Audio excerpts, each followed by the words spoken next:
Kia ora koto katoa. Welcome to CARE's Activist in Residence program. This week we are so excited to have with us the Ngati Poro Wahine activist, Tina Ngata. Tina is an environmental rights defender, an indigenous activist, and a leader who has shaped much of the conversation on indigeneity and climate justice. I'm particularly interested in learning from Tina the ways in which our analysis of white supremacy, climate colonialism, and indigenous rights intersect with each other. This week, Tina and I are going to spend quite a bit of time talking about the intersections of Maori and migrant struggles in resisting white supremacy. So, such a delight to have you with us, Tina. Welcome. Oh, tēnā koe, kia ora. Thank you very much for the offer to come and sit and talk about these huge issues, the big monsters as we call them, and look at how we can tackle them. Kia ora. So, Tina, I wanted to begin by asking you a little bit about your activist journey. Now, that's a very big picture question, but if you want to give us a brief insight into what got you started on this journey. Sure. I mean, I should say, my life actually has been shaped by social justice and injustice. My father was a policeman during the Dawn raids, and he actually left the police force as a part of those decisions that were made, resulted in him walking away and also exposing a lot of the harmful policies that led to those types of decisions as well. And so we moved around a lot after that, but also, that came with consequences, it came with threats, it came with danger towards our whānau as well. So, response to social injustice and responding to social injustice really shaped my childhood in fundamental ways. My academic kind of aspect kicked in to those ideas and beliefs around social justice when I came here to Massey. And so I had done some travel around the world, and I saw how important it was for people to be able to, particularly Indigenous groups, to be able to hold on to their cultural expressions as a form of well-being and as a form of healing as well. And so I was really interested in learning about how, who we are as people feeds into our idea of well-being and the roles of identity. And so I came to Massey, and I studied at Te Pūtahi Ātoi. At that time, Mason Jury was still running Te Hoi Nukuroa, which is a study of Māori households. It was a longitudinal study of Māori households. And I was really proud to work in that study. They had said in the 90s that it was impossible to do a longitudinal study on Māori households. We're too flippant, we're too mobile, we don't engage in science, we're unscientific people. And so, Te Hoi Nukuroa is a longitudinal study which bucked all of the trends in terms of the households it was able to retain in this longitudinal study. After 25 years, it still had a significant amount of households on the study. And so thousands of households.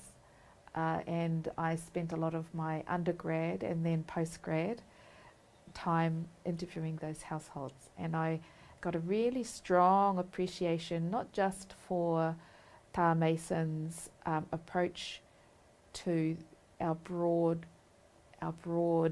understanding of well-being from an Indigenous perspective, but also the diversity of the Māori experience. And that contrasted so significantly with this really limited idea of what it is to be Māori. And so I became really impassioned at that point around, supporting Te Ao Māori and living and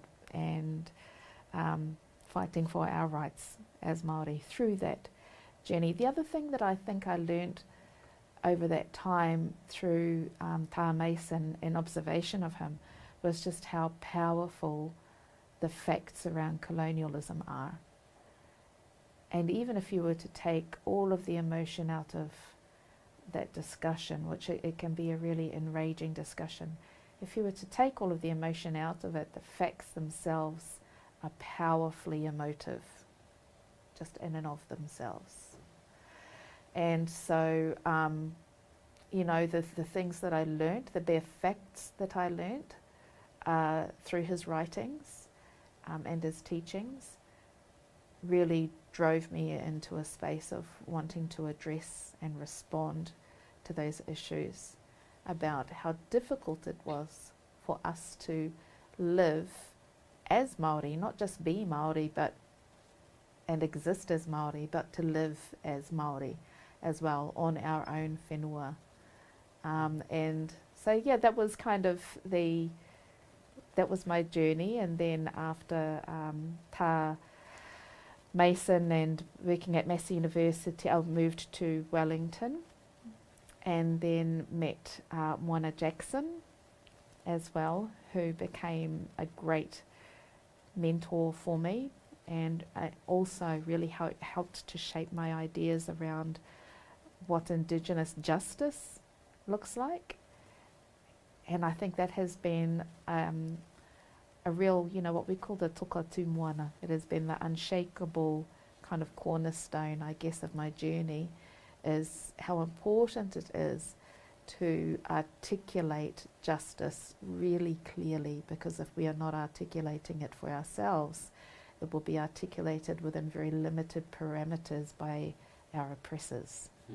And so the clear articulation of Indigenous justice, so that you can set your sights on the horizon and advance towards it, is quite fundamental and remains a really fundamental part of my journey. And I think when I came to learn about the doctrine of discovery, which has really dominated a lot of my work, it was really within this idea of shaping and clearly articulating what justice is. And so the doctrine of discovery is, this long-standing human rights violation. And when I first heard about it, how it was described is that as the driver of all Indigenous dispossession, I came to learn that it is the story of, the global slave trading industry, and I came to learn that it was also the codifying of racism, and that it set in place a context of global economic injustice. And I thought, wow, this is actually really important for being able to clearly frame what injustice looks like, so that you can clearly articulate justice and the destination of justice as well, and the parameters for it. So that's a bit of my journey. What is so beautiful in your retelling of this journey is going back to your childhood and talking about your father. How important is the personal in activist work? The personal? Yeah. Oh yes, I believe it's really important. I have a really strong belief in, structural integrity, what we call structural integrity. When I first learned about, for instance, the injustice of plastic pollution, for me, in my approach and what I learned, it was really important that I not just, if I was going to take a stand against plastic pollution, that I not just go out and campaign on it. I needed to understand how I personally contribute to the problem. So I undertook a year of no plastic. I would not purchase plastic. It was an abysmal failure. An abysmal failure. The first month that I tried it, because I thought, okay, if I do have to, I'm going to save it, and I'm going to be accountable to myself. Every month I'm going to weigh the amount of plastic that I've bought. Well, the first month I just saw all of this plastic, but it was, I had to become aware of it, and I had to face up to it. and become personally accountable to it in order to understand my role in the system and to almost geolocate myself within the system, within the systemic problem, so that I could start to chart my pathway out of it. If I can't chart my pathway out of a problem, who am I to ask anybody to follow me or to expect anybody to follow me? Or even if I don't, to allow anybody to follow me if I can't chart my own pathway out of it. And so for me, structural integrity in terms of your own approach to a problem is about understanding, where you feature in it and your journey through that, even going back to your childhood as well. So you must personalize it in order to not be a shell. There's nothing, this is a very fragile structure. If you're only going to be a shell with nothing internal, that's a very fragile structure. If you want something that's, going to be robust, that is going to last the journey, particularly for difficult journeys, for, really gnarly issues, it's going to be a long journey, it's going to be a hard journey. You need structural integrity. You're only going to do that when you're critically self-analytical. You're talking about sort of a practice of critical reflexivity, yes. if you will, Yes. right? And continually reflecting on one's embeddedness within these structures of power, which also brings an interesting question, going back to your narrating of the story of your father, which is sort of this critical analysis of our own complicity within these colonial structures vis-a-vis our capacity to resist these structures. Yes, absolutely. And I think, he really set the standard for me.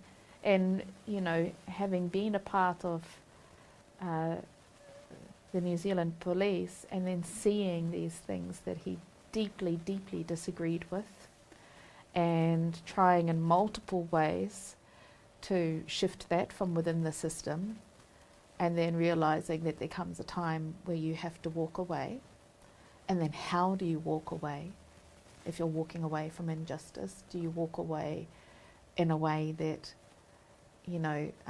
allows that injustice to be perpetuated? Or do you walk away in a way that leaves a mark and tries to create change? So when my father walked away, he took everything that he knew and the evidence of it and went to the media and exposed a lot of it. And that came with a significant price for us as a family. As I said, it came with threats, it came with, a lot of issues for us as a family. But he did that because he really believed that it was the right thing to do, and he had a really strong adherence to ideas of fairness and justice.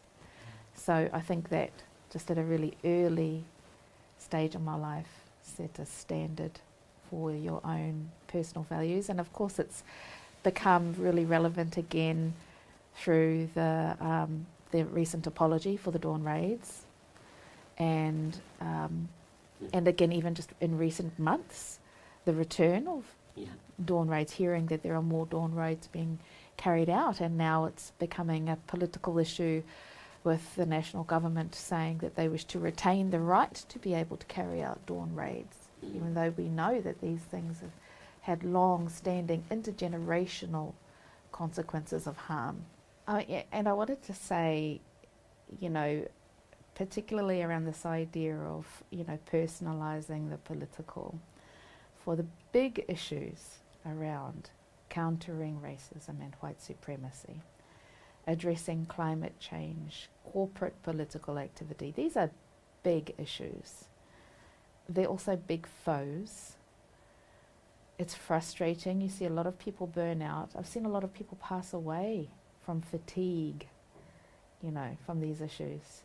So it's a big fight that you're undertaking, and you're not going to make it if you are only going to take an intellectual approach. It can't just be your head that you apply to this. You have to really apply your heart. And I think, you have to really believe in what you're doing and approach this with your heart and your head and your legs and your hands. If you want to see this through, it's going to take nothing less than that, because the forces that we're up against are centuries in the making, and they are well resourced and deeply entrenched. And so, you know, the personalising of it, you have to be able to lay your head down on the pillow at the end of the day and believe in what you're doing, and feel okay about the stand that you're taking, and know that you're not just doing this as an intellectual exercise, but you're doing it with your whole being as a service to future generations. I think it takes nothing less than that in order to be able to stand up to the forces that we are standing up to. And you know, Tina, this is so beautiful, because as I was reflecting on what you were sharing about your dad's story, it also meant risks to all of you as Fana, and the kind of courage it must take to cultivate the habits of speaking out against a deeply entrenched, powerful structure that is going to mobilize the forces it has at its hands to silence that voice. And then I see that courage in you, in the way in which you continue to speak up and speak out and write. I find your writing to be so powerful, but embodied in that is courage. So as you're talking about, you know, bringing the body in to the struggle, if you will, with the heart, the mind, the hands and the legs. Could you talk a little bit about how one cultivates the courage? Because, you know, there are times when sort of the heat gets really high, the volume of heat. I feel scared, you know, I feel scared for my Fana. I feel scared that my children's images will be on some digital platform, you know. So how does one reconnect with that courage, but also seek support to sustain the struggle against these powerful forces? I think there are two parts to that. For me, I can only speak to how I approach it and what drives me into that space. And one is having a clear understanding of the end game of these forces that we are standing up to. Nothing concerns me greater than the end game that these groups see, which is, you know, for white supremacists, the ultimate end game is the annihilation of everything that we are, where you are only allowed to exist if you are existing as a white person, as a European person, and a shell of yourself.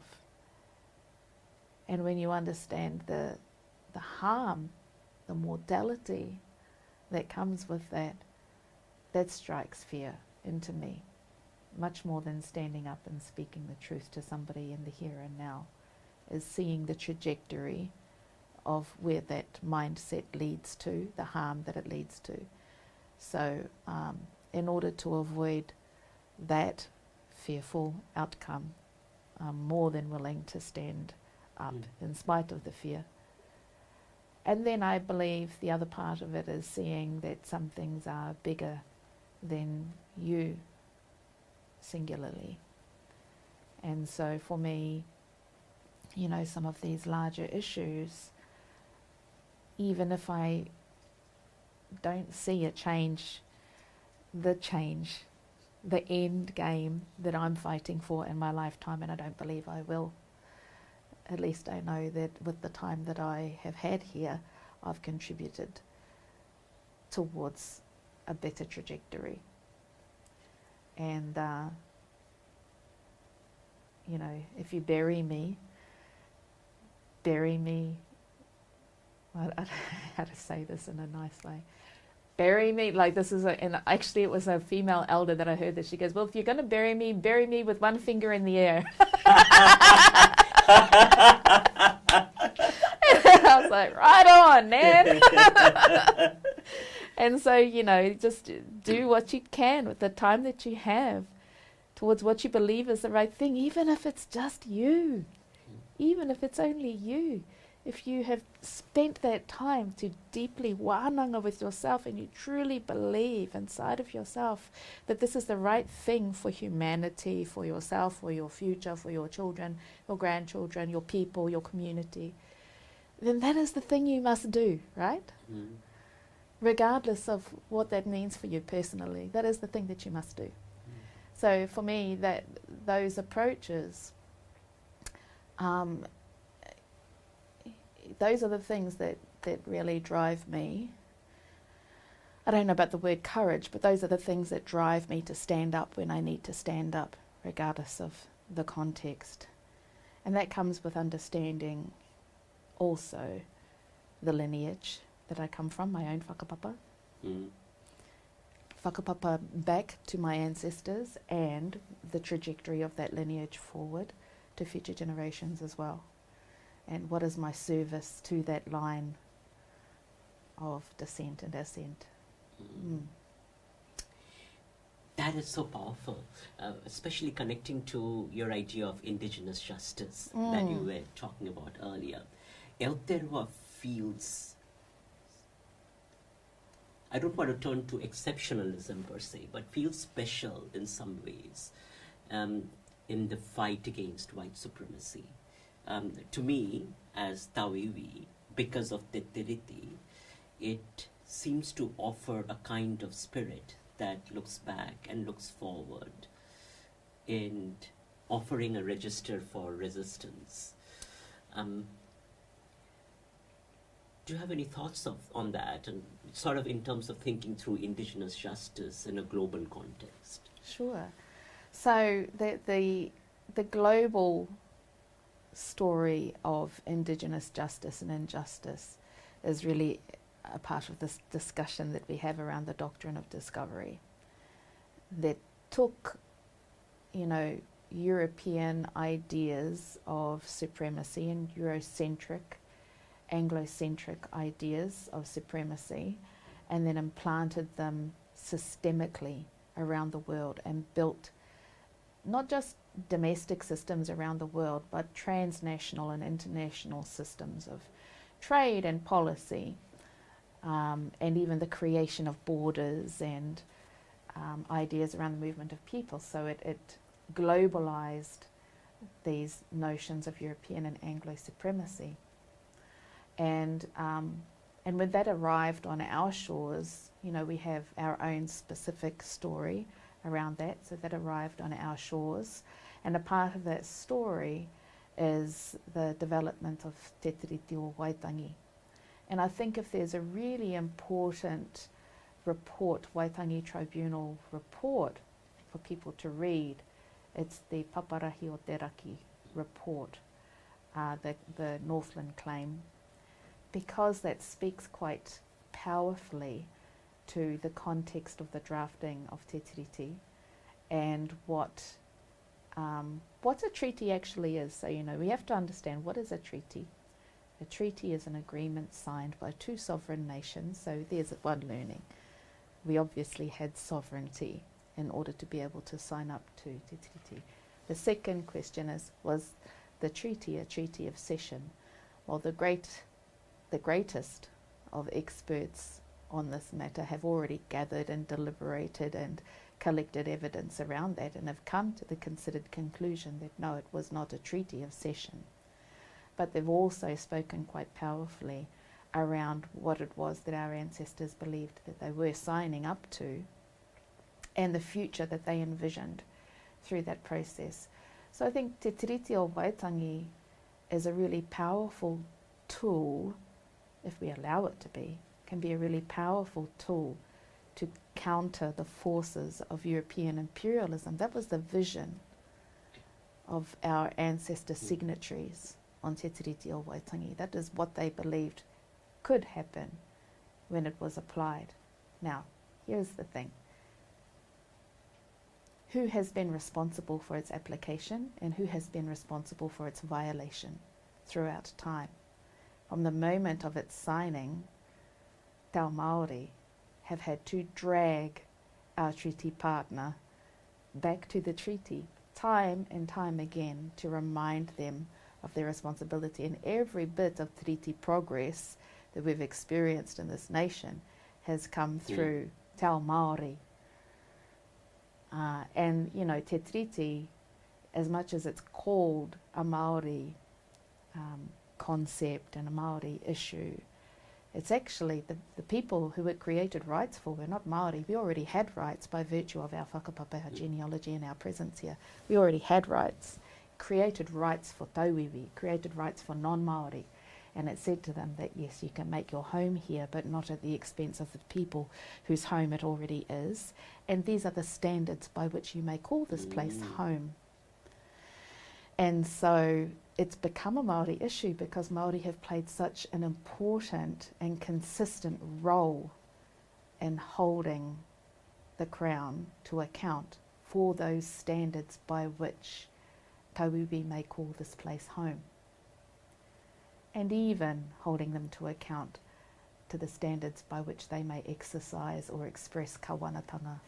Because when you consider what was happening at that time, Parliament, of course, when we signed Te Tiriti, Parliament did not exist. That was not within our framing of kawanatanga. Kawanatanga was a completely new word at the time.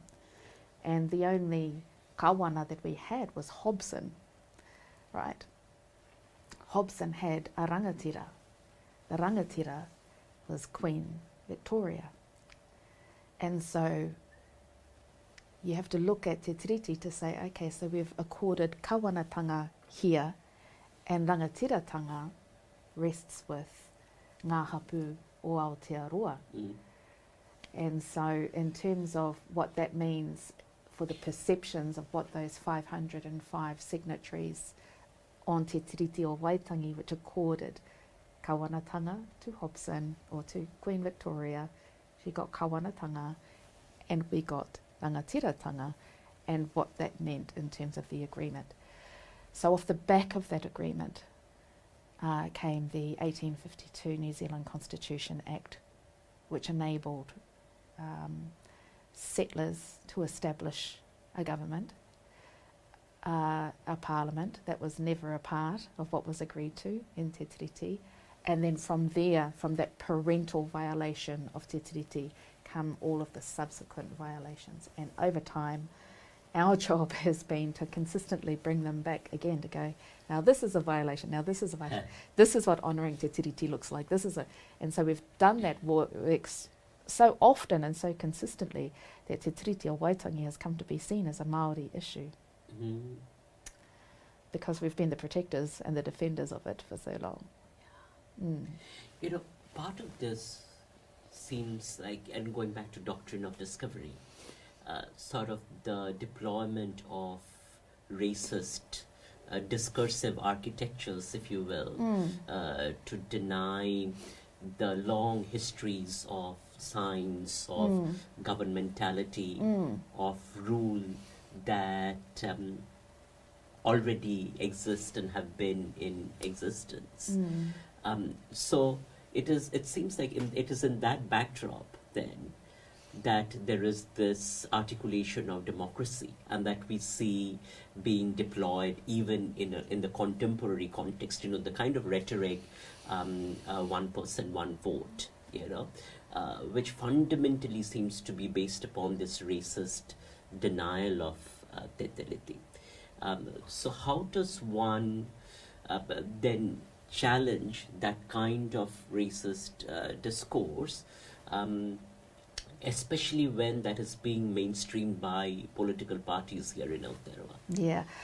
So, you know, I think that the discussion around the doctrine of discovery is so important in this space because, again, it allows us to articulate justice and also to articulate political justice, but it also tells the story of how these Eurocentric and Anglocentric ideas became deeply embedded in ideas of intellectual theory and in science as well. And, you know, you have a look at what was once justified through ideas of Christian domination, because the full name is the doctrine of Christian discovery, And this was a very, at the time, Christianity was a very powerful vessel for carrying, this racist discourse around the world, this idea of Christian supremacy. And then with the advent of the Age of Enlightenment, a lot of these people were already by that point deeply invested in these racist economies of slave trade and indigenous dispossession. And so in shifting across to intellectual justifications, they created faux science. Now, some of the science is terrible. It's, talking about the most effective ways to whip a black person because they have very thick skin, and even these ideas about Maori being thick-skinned, and it came through in even some of our vaccination discussions, the ideas that people of colour naturally have thicker skin, and so you need a longer needle to be able to pierce their skin. So these are surviving racist ideas that have their roots in the idea that you can whip a person for longer because they have thicker skin and they're made to be slaves, and they're destined to be slaves. So there's these legacies of intellectual racism that come through this story, and they operate with the same end in mind, to justify power systems that protect privilege, economic privilege, for particular groups, for European groups and Anglo-centric groups. And so, the telling of this story of the doctrine of discovery, being very clear around how that progressed into intellectual theory, and how that intellectual theory and the role of research and science and the justification of political systems within the policy sphere, within the policy cycle, the way in which science works to justify maintaining these things, channeling of resources and channeling of money and power. So when you're really clear about that, that is when you can start to clearly articulate to people what justice looks like. And then you can start to shift the trajectory, because there is a general leaning towards justice within humanity. You have to believe in that, otherwise, just go home. So you have to believe that humanity does have a leaning for justice. So you have to be able to clearly articulate that justice, which means we must look back at the pathway we've come from and identify the pathway of injustice that we have come through, so that we can see where its legacy rests today in our systems, and start to unpick that legacy and re-embed trajectories of justice. So telling that story is really important, particularly so that you can understand how it has influenced our political systems, and also so that you can develop an imagination around what a new political system might look like. I talk about the harm of particularly capitalist democracy and market democracies, which is what we live under. People look at what we're living under right now and they go, well, that's democracy. Well, no, that is capitalist and market democracy that looks to allocate resources based upon an idea of, social entitlement. So what is that social entitlement? Well, that's grown out of this racist intellectual tradition that comes out of the doctrine of Christian discovery. So let's open our imaginations, and please don't, when I'm talking to somebody, please don't bore me with this idea that if I'm not into capitalist democracy, I must be here for dictatorship. Come on, let's use our imagination. There are many different ways to look at this, and I think if you have a look at Matike Mai, the report that was put out in 2016, that envisions at least 6 different models of how we might centre te tiriti in our political makeup, is really relevant and important discussion today, because this discussion around co-governance is a co-option again of political, what our political justice might look like in Aotearoa if we were to centre te tiriti in our political frameworks. What does that mean for how we share power, I think a lot of the discussions around co-governance work on this premise that we should all hold hands and have a 50-50 split down the middle and make decisions about everything together, but actually that's not what Te Tiriti was about.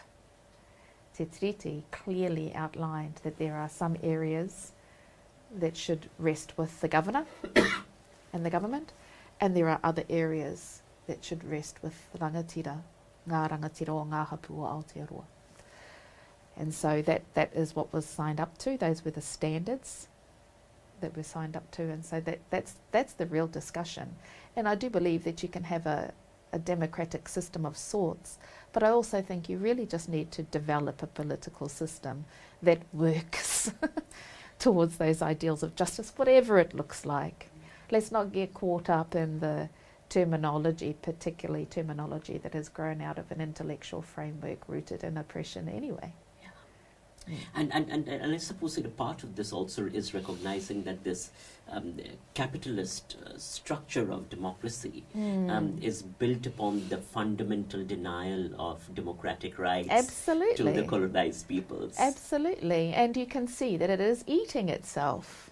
You can see that. You have a look at, supposed democratic nations around the world, particularly ones who have had interference from the harbinger of democracy, the United States, where they have come in to apply democracy. Democracy promotion. Democracy promotion. It's been incredibly violent and is still now incredibly violent, where they have interfered to apparently establish democracy. It's been very violent and has not at all resulted in well-being for those communities or for those people. Has created systems of corruption, of huge corruption.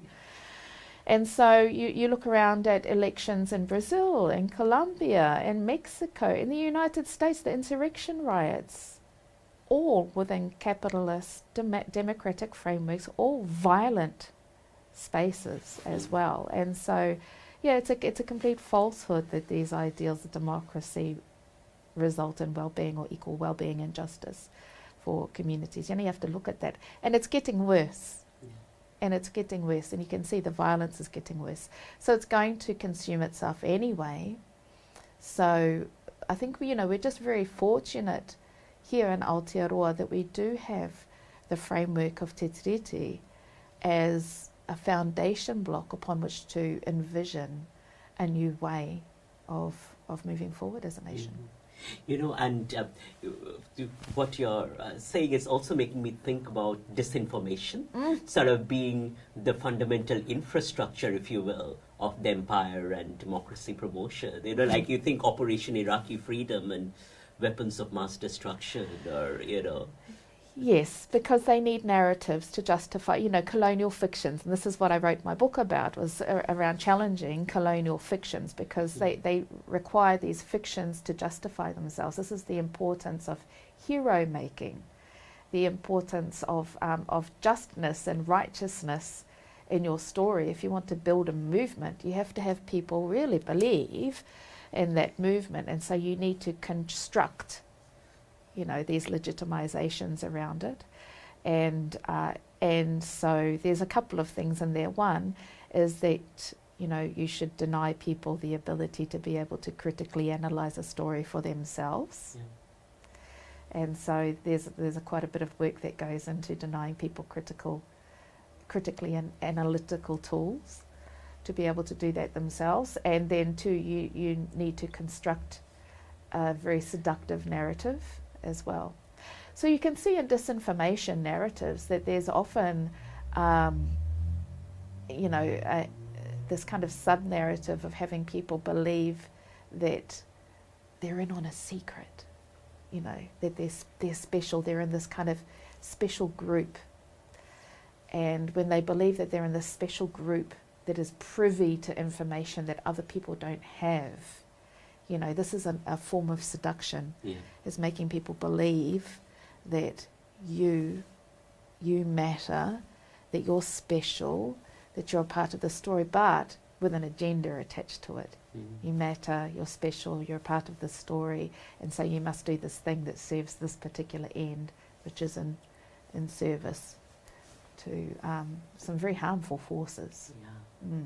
You know, but when you talk about constitutional transformation, you referred to Mohan Jackson and the two spheres. One of the things I wondered is that in the current structures, for instance, if you're making claims, it seems that the framework for making claims is situated within the whiteness of the settler colonial structure. Yes. So how does one retain the transformative nature of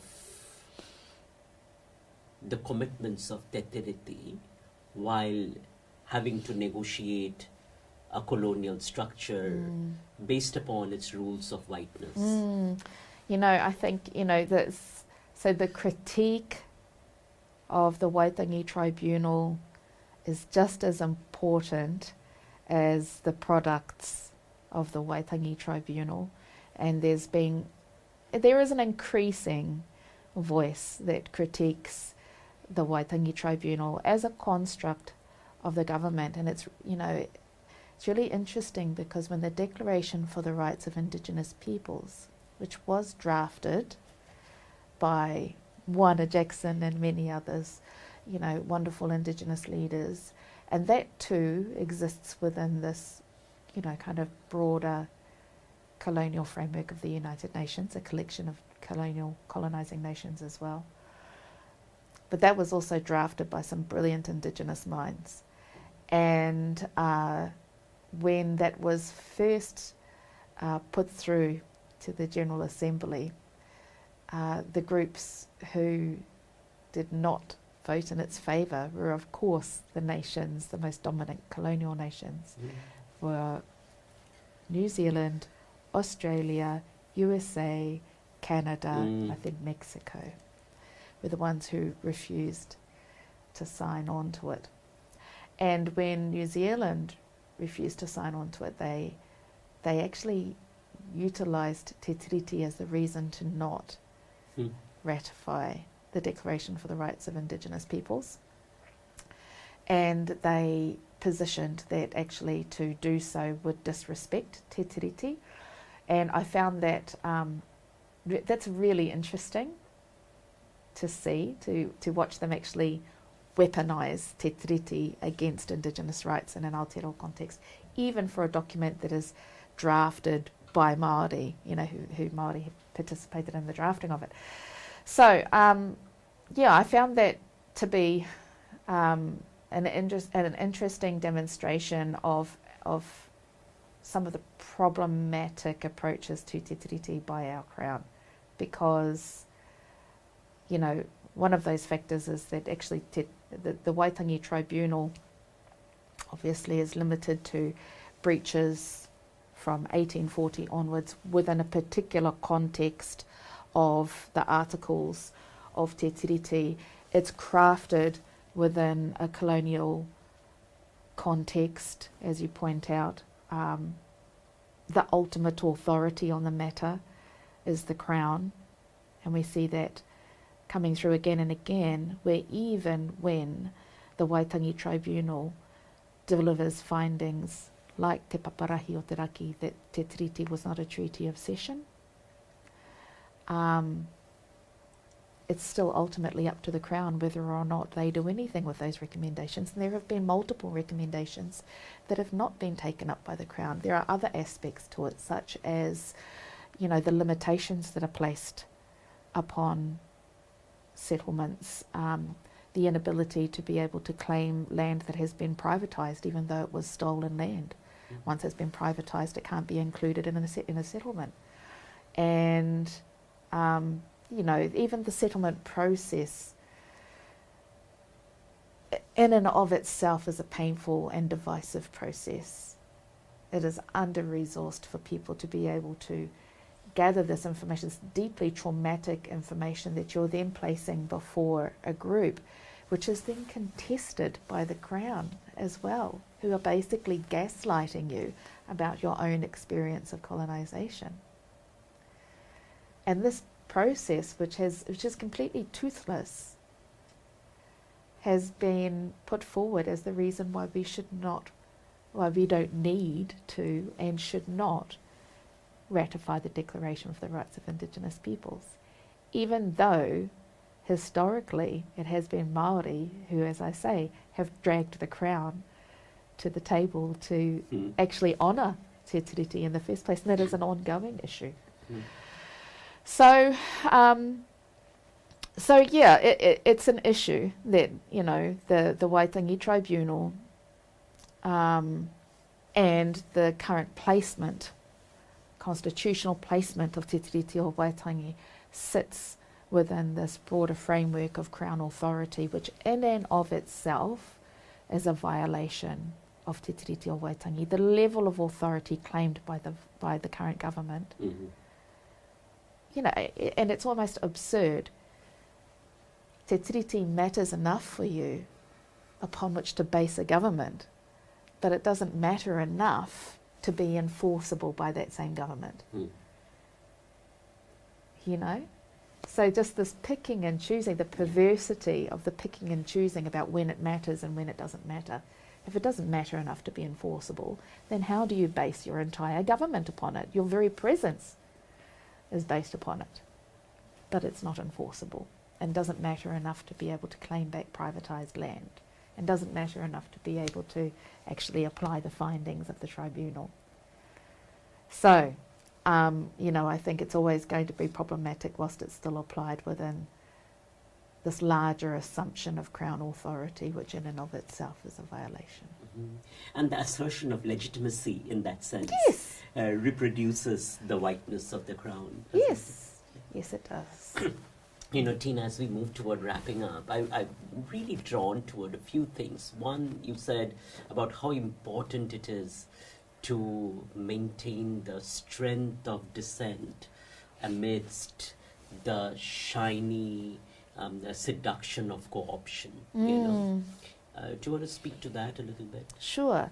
So, you know, I think as we have become more articulate in speaking to justice, and a part of this is tied into a global movement of justice, the civil rights movement, and the Black Lives Matter movement, the Indigenous rights movement, the climate rights movement, migrant rights. As we have become more articulate in this space, you can see that Crown forces, white supremacist governments, and the vast majority of governments are white supremacist governments, have become more sophisticated in positioning themselves in a way that appears beneficent, that appears to be righteous, but actually doesn't really do that much at all. So it's there's these practices of performativity and making grand gestures, but then not actually resourcing it properly, not actually putting the power relationships in behind it to make it eventuate into anything at all, but making grand gestures, large performative displays that they will then ride for political capital for a long time, whilst they fail to actually support it to effect any change. So that has become a very sophisticated tactic. An excellent demonstration of that was the recent statement by the Vatican in response to the long-standing call of Indigenous peoples to rescind the doctrine of discovery. And what they put out was a statement of repudiation, and that repudiation completely failed to take responsibility and step into accountability for what the Catholic Church did and the Vatican is responsible for. Now, they wrote the underlying papal laws which codified racism and an entitlement to enslave people and dispossess them of their lands. They've never rescinded those laws. They still have not rescinded those laws. Actually, sorry, I tell a lie. One of those laws was effectively rescinded in the 1530s for 1 year, and then they revoked that rescindment and put it back in place. Which law was this? Do you remember? So they had looked at, there was a there's a papal law called Sublimis Dei, and Sublimis Dei says God is sublime, and the previous papal laws, and it references, it was discussing inter se terra, omnis pontifex, previous papal laws which denied Indigenous peoples their humanity should be cast out, and you are not able to punish or harm Indigenous peoples who refuse to convert to Christianity. And then exactly 1 year later, because of the pushback from the conquistadors and comentieros, which are the people who established farms, essentially settler farmers, who were previously conquistadors, had pushed back on that and said, okay, hang on, we've established ourselves on these nations. We've already enslaved them. You're telling us we can't do that now. And so, it only took a year for the Vatican to then revoke that rescindment, that single rescindment, with a new papal law called Non Indecens Videtur, which says essentially it should not be indecent to carry out the acts of colonialism as well. So they have actually proven that they can do it. For 1 year, they were able to do it, but from that point on, they haven't. Yeah, so they've put it in place, and those papal laws are still in place now, as well. And many of them are seen, for instance, inter se terra is seen as the basis of international law, one of the founding examples of international law. The Junta de Valladolid, the Valladolid debates, legal debates, are seen as the basis of treaty law. And so these things became foundational in our international relations and how we constructed ideas of how you treat each other transnationally as well. So they're still in place. Yeah, they're still in place. The global foundations of violence. Yes, absolutely. They're still in place now with of course, and all of this started, I remember at the beginning, I often used to say, what gives these people the right? Yeah. Where do you believe you get the right to enslave? Where do you believe you get the right as somebody who owns a corporation in Canada? Where do you believe that you get the right to send somebody here halfway around the world to drill my seabed and to forever change my landscape and to impact upon mine and my children's and my grandchildren's worlds like this? Where do you believe you get that entitlement? And so it was that question that really sent me on this quest of learning about the doctrine of discovery, because that was literally what created these entitlements, not just in a legal setting, but it created a social psyche of entitlement that has endured throughout time and is now replete throughout modern society. And in that recognition itself, I see so much possibilities for building solidarities. Yes. You know, as hearing you articulate this, Tina, as a Bengali, I'm thinking about how doctrine of discovery shaped my experiences and the experiences of my ancestors, and the colonial processes that really established, if you will, the capitalist foundation of East India Company, the first global corporation, right? Yes.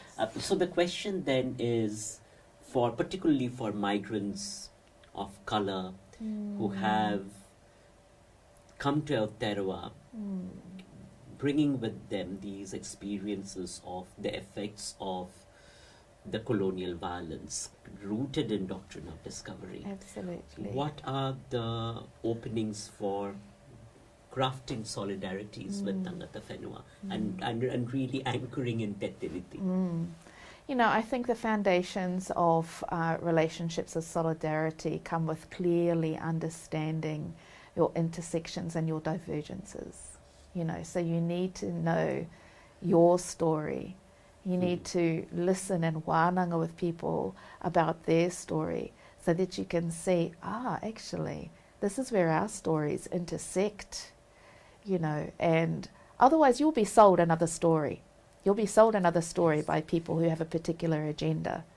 And so the story of the doctrine of discovery and how it has driven people, how it has really shaped the movement of people around the globe, the construction of borders, the construction of economic zones, and the role that it has played in driving people to Aotearoa as well. The economic circumstances that have been created through the doctrine of discovery that have driven people here. And who gets to move and what they're called when they're moved and how they're framed when they move, and the opportunities that are created or denied to them when they arrive here off the basis of the society that has been created here. And where did that society come from, and what was it like in your land as well? And so I think when we understand that story and the background and how there isn't anybody in this planet that gets to escape that story. It has shaped and continues to shape all of our existences. Then I think we will have better foundations for solidarity. Because to an extent, a part of the issue is sometimes we stray into each other's lanes because we don't know the lanes, because we don't know the story. I want to be the best ally I can be to you, Mohan, which means that I have to learn your story. And if I am to enjoy the benefits of having great allies, then they need to understand my story as well. You have to learn to listen to your story. Yeah, and our shared story, and also where it diverges as well. Yes. Because we don't want to be exercising entitlement into each other's spaces. We're replicating the problem when we do that. So we need to understand, where does that divergence happen and where does our story come together? And the Indigenous movement alone is a hugely powerful movement. It's the second in size only to the LGBTQI movement. The migrant movement, also hugely powerful movement. If we can establish solidarity upon those grounds, I really don't think there's anything that can stand in our way of moving towards these ideas of global justice. People think, if we don't share this story, people will sell you this idea, and I see it happening now. They'll sell you this idea that Māori don't want anybody else on this land. We only want Māori on this land. Divide and rule. Divide and rule. Divide and rule. Which is, and they'll say that, when we're fighting for tiriti justice, that we're fighting to kick everybody else out. No, Te Tiriti is about creating a home for everybody. It's the standards for what that looks like is what tiriti justice is. So, I think, when we can tell that story in its fullness, and it's important, we have to be really clear in these narratives. It's so important. That's the basis upon which systems of power legitimize themselves. Our narratives, really, when it comes down to it, our narratives, especially within democracies. So, telling these stories and sharing these stories and sitting in discussion as we are today is incredibly important. So the last big picture question, Tina, we have grappled with some really powerful issues, and to me, these issues point toward perhaps one of the most salient issues of our times, which is climate justice and climate colonialism. Yes.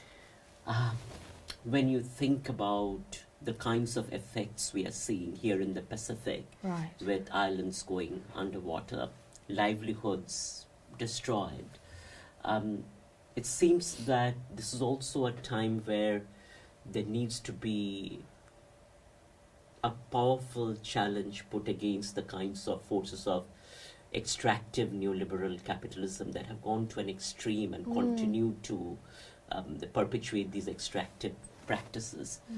So what do indigenous movements offer us in challenging climate colonialism? Sure.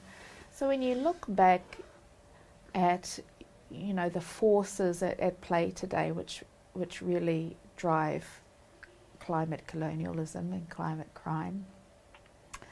They haven't actually been around for that long. They've been around since really the advent of the Industrial Revolution, some 300 years. And I compare that to indigenous models of governance, of care for the land and care for waterways. Thousands of years old. Look at our relations over in Australia. They've lived in and with and beside and around, these, what people would consider to be, what some people would consider to be hostile environmental conditions of extreme heat or whatever. They've managed to live in these systems but also nurture well-being within these systems for over 10,000 years. Kia ora.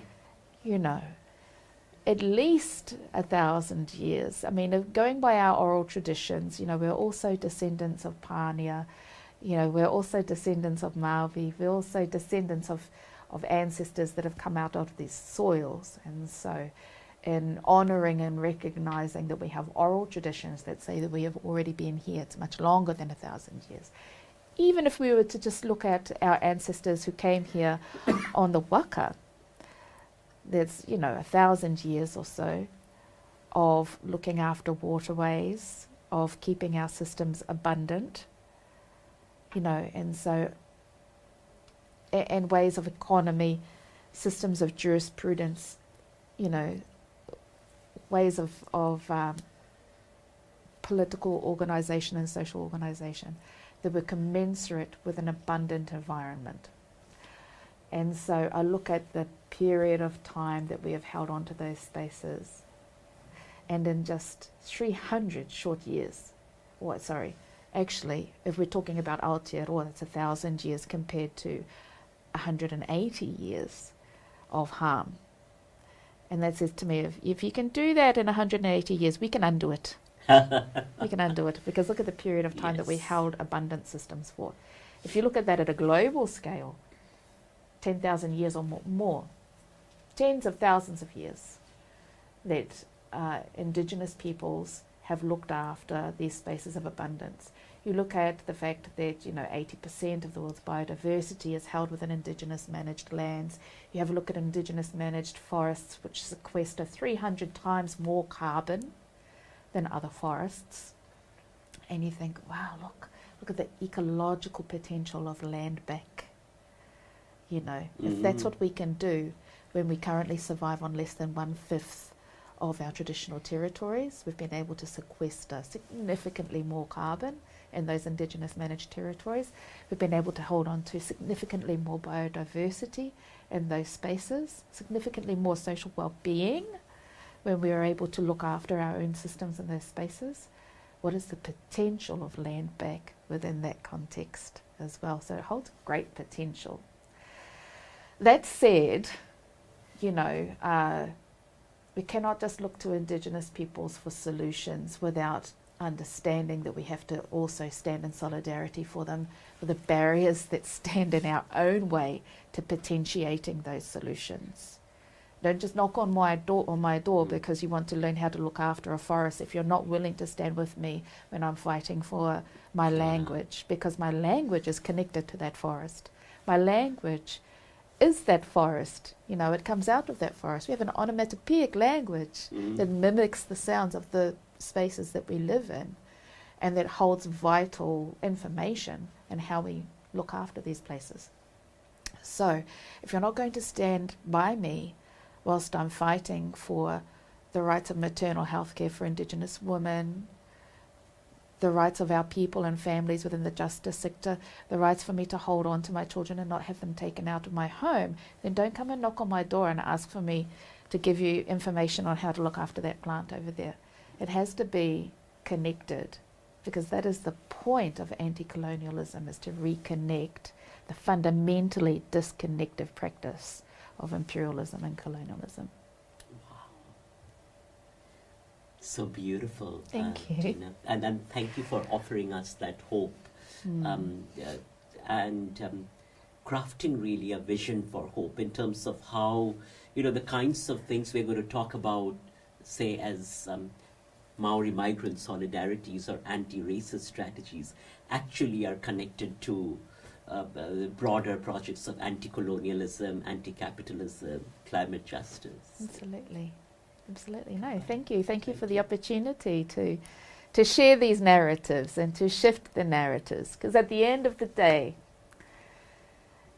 if the colonizer is going to do what they're going to do, then they don't get to do it and call themselves the good guy with the white hat. Right?